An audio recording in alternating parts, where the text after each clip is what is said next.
Welcome to Grace Fellowship Baptist Church Wednesday evening Bible study for Wednesday, September 29th, 2021. Today is Tuesday, September 21st, 2021, and I'm continuing to record in my improvised studio here at Possum Kingdom State Park with the Bible study. Today we are in Judges chapter 12, and we're going to continue the story of Japheth and what happened to him after the disaster of him making a foolish vow and then sacrificing his daughter as burnt offering, and then what happened in the after effect of Japheth's rule. So let's start in verse 1, chapter 12. The men of Ephraim called out their forces, crossed over to Zethon, and said to Japheth, "Why did you go to fight the Amorites without calling us to go with you? We're going to burn down your house over your head." Now, what kind of foolishness is that? He won the battle. He saved them from destruction, and you're going to be mad at him because why? You didn't get glory in battle. You didn't get called up for service. This shows you what kind of rivalries there were within Israel at the time, where tribalism ruled instead of unity of government. They weren't willing to follow each other. Now, the thing is, he was head over Gilead, over on the other side of the Jordan. They should have no problem with him. He should be just leading his group of people, and they have their leader and their side. And why are they mad? I still have never figured out why they're mad. Yeah, the Ammonites were going to threaten them, and that's who they were going to come do battle with. But what? Somebody else, one of your allies, coming to save your hide? Why be mad with them? You know, you go send a thank you delegation and say thank you very much. Can we do business with you? Can we have good friendly relations with you? That's what you do. You don't go send an army and go, "We're going to burn your house down because you did good." I mean, I don't understand. Verse 2, Japheth answered, "I and my people were engaged in a great struggle with the Ammonites, and although I called, you didn't save me out of their hands. When I saw that you wouldn't help, I took my life into my hands and crossed over to fight the Ammonites, and the Lord gave me the victory over them. Now, why have you come up today to fight me?" I mean, he's being straightforward. He's being blunt. He's being the kind of guy you need as a leader. Japheth then called together the men of Gilead and fought against Ephraim. The Gileadites struck them down because the Ephraimites had said, "You Gileadites are renegades from Ephraim and Manasseh." The Gileadites captured the fords of the Jordan leading to Ephraim, and whenever a survivor of Ephraim said, "Let us cross over," the men of Gilead asked, "Are you an Ephraimite?" If he answered no, they said, "All right, say Shibboleth." If he said Sibboleth, because he could not pronounce the word correctly, they seized him and killed him at the fords of the Jordan. 42,000 Ephraimites were killed at that time. Japheth led Israel 6 years. Then Japheth the Gilead died and was buried in a town in Gilead. Now, it shows you the kind of internal struggles Israel had. They weren't unified, but what they were going to civil war over this supposed slight that Ephraim wasn't allowed to come to the battle. Thing is, Japheth probably sent messengers wherever he could send them and said, "Hey, come up and fight." And Ephraim just didn't come, and then came up late.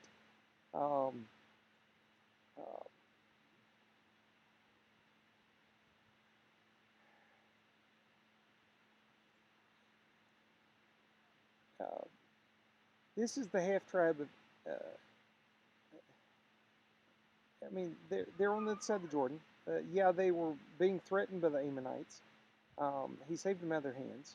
They could have joined the fight and would have helped Israel fight, and probably would have helped win. They could have gotten some of the glory.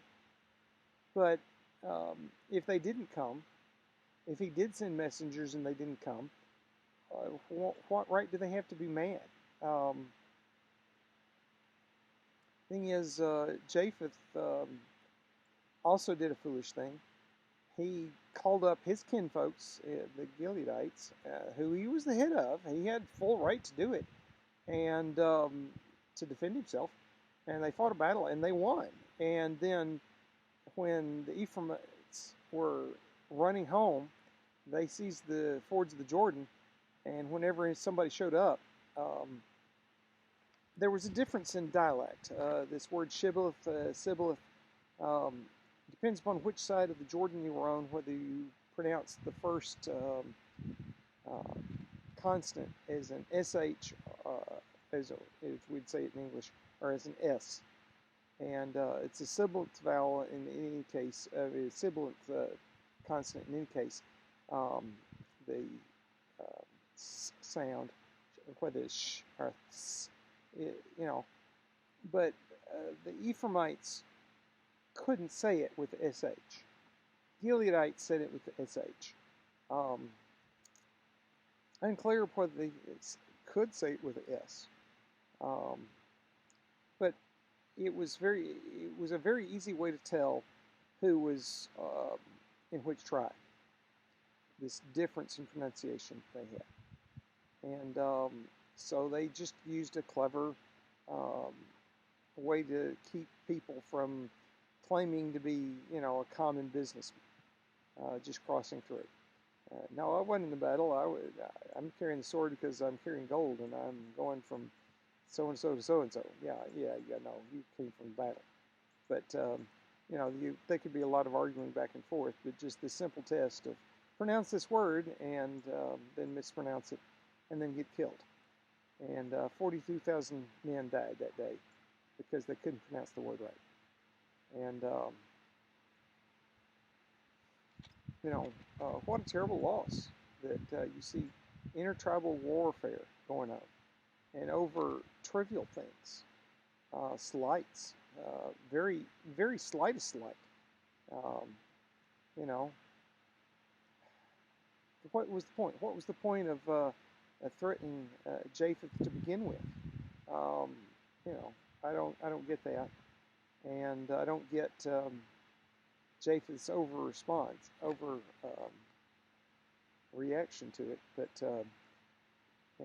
he could have used a soft answer and turned away wrath, like other judges had done, and but he didn't.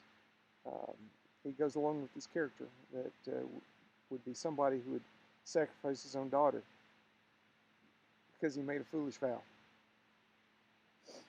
And so, he won the battle that day and restored peace, but at what cost? He was a man of war, though, and not a man of leadership. And then the end of his tenure, he rules for 6 years and he dies and he's buried. They don't even say where he's buried. The writers don't care where he's buried. They're just glad he's buried. That's how much they think of him. Yeah, he defeated the Ammonites that needed defeating. He was God's man for that. But he was foolish. He was, again, a cautionary judge. One that God raised up and did what needed to be done with, but not one that you wanted leading you. And God didn't want him leading very long either, because 6 years later he's dead. And God took him.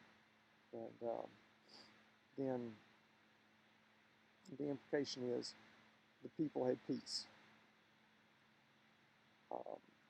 It's also very clear here that Japheth is not a leader of all Israel. He's only a leader in Gilead, in the east of the Jordan. The Ephraimites don't accept him as a leader. The other people in the west don't. So he's at most a leader of 2.5 tribes. Scripture says he was a leader of Gilead. That was only a part of the eastern part. So he may have only been a local leader, not even a regional leader. But, you know, the people of Gilead fulfilled their vow. He was their leader as long as he lived. And because he had no children, then when he died, his influence was over. They probably realized in that 6 years what foolishness they'd done, but figured they could put up with him for that long. You know, God uses all kinds of people, whether they're holy people or not, to fulfill his will. And Japheth is an example of somebody who's clearly unrighteous, not in good circumstances. Scripturally based, yes, he made scriptural arguments with the Ammonites, very sound in his argument with the Ammonites. But then did not live according to the law the rest of the time. He was selectively biblical. He was biblical when it was convenient for him, and when it wasn't, he wasn't. And that led to his destruction. That led to his downfall. And yeah, God used him to save Israel because God needed somebody like that. But how much better it would have been if he had obeyed God wholly and totally and done things God's way instead of doing it his way. And then, you know, things would have turned out much different. Instead of having to fight a civil war and not achieve a whole lot other than kill a bunch of people. And then, you know, how much better it would have been to turn away, give a soft answer that day to the Ephraimites and send them home happy. And, well, how much better it would have been to not give a foolish vow, to sacrifice something God said don't sacrifice, and then still have to fulfill your vow or break your vow and get God mad at you. You know,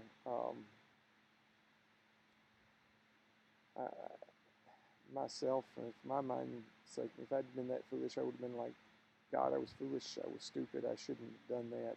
Please forgive me and not hold me to my vow. You know, I'm not sure, but what I'd rather fall into the hands of God's mercy, disobeying Him in a vow, than to break His law, His state law. But he didn't. He was a foolish man, and other than defeating the Ammonites and causing a civil war, Japheth is not remembered. Well, he actually, the thing he's remembered for is offering his daughter as a burnt offering in his foolish vow. And but I'm going to point out where all that came from. He was raised in a home without his dad by a single mom, and that does lead to all kinds of societal problems. I think we here in America are heading for some serious destruction. I think God has said, I'm tired of y'all's rebellion against me, and I'm going to let you go your own way, and you're going to suffer the consequences. We have now more than a generation of single women raising children with no male influence in the home. We're getting to where we're thinking that's the right way to do things. I've had single Christian mothers brag to me that they didn't have a man and that they raised their children well. In my opinion, which I kept to myself, is a gentle answer turning away wrath kind of thing. It's just stirring it up. I thought you don't see that your children are turning out poorly, and they did. And I wouldn't recommend living like their children live.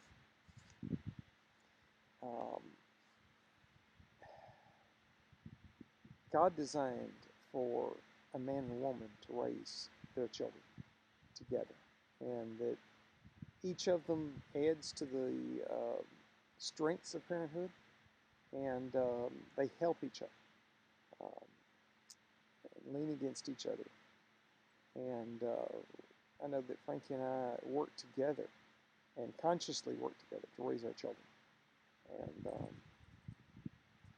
you can see how they turned out. I'm going to leave that as testimony to doing things God's way, family God's way.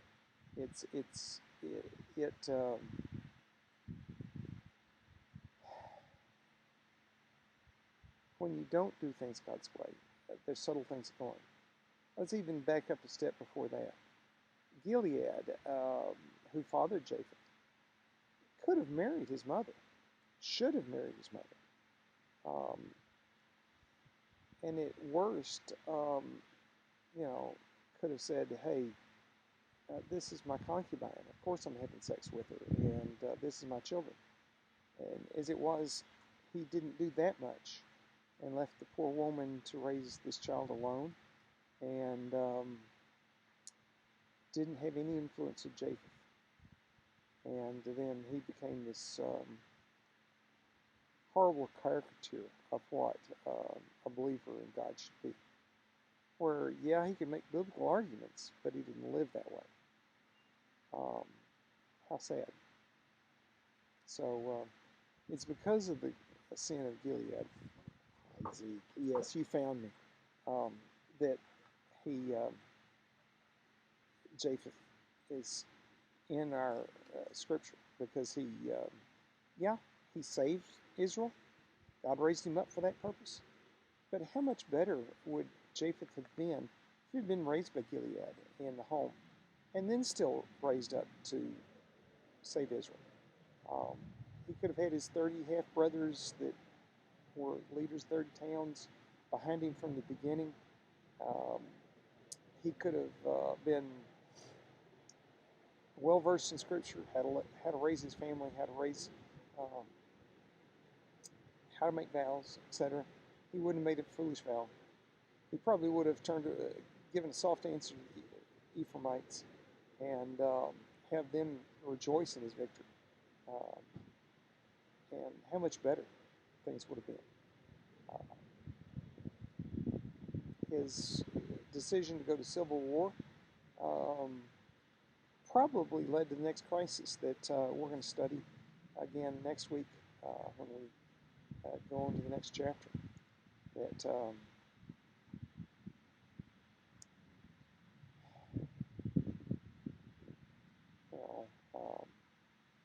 Japheth is a kind of a sad statement, but God used him to continue to keep Israel sound despite the sin that was going on, not because of it, but despite it.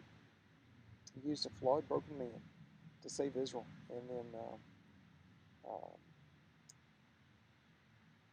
then they could follow God and without the foreigners conquering them.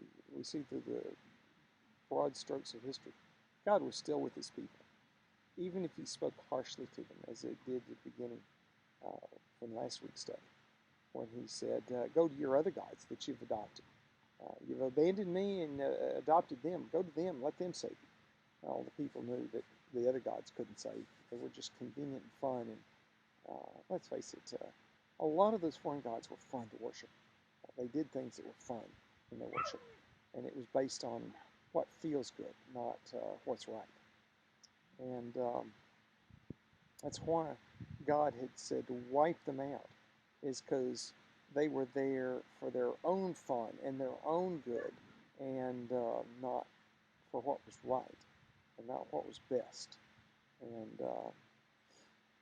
later on we're going to see, and every man did what was right in his own eyes. Now Japheth was one of those men that did what was right in his own eyes. And look how it turned out for them. At the end of his life, no family, no children, no legacy, other than the foolishness of his vow.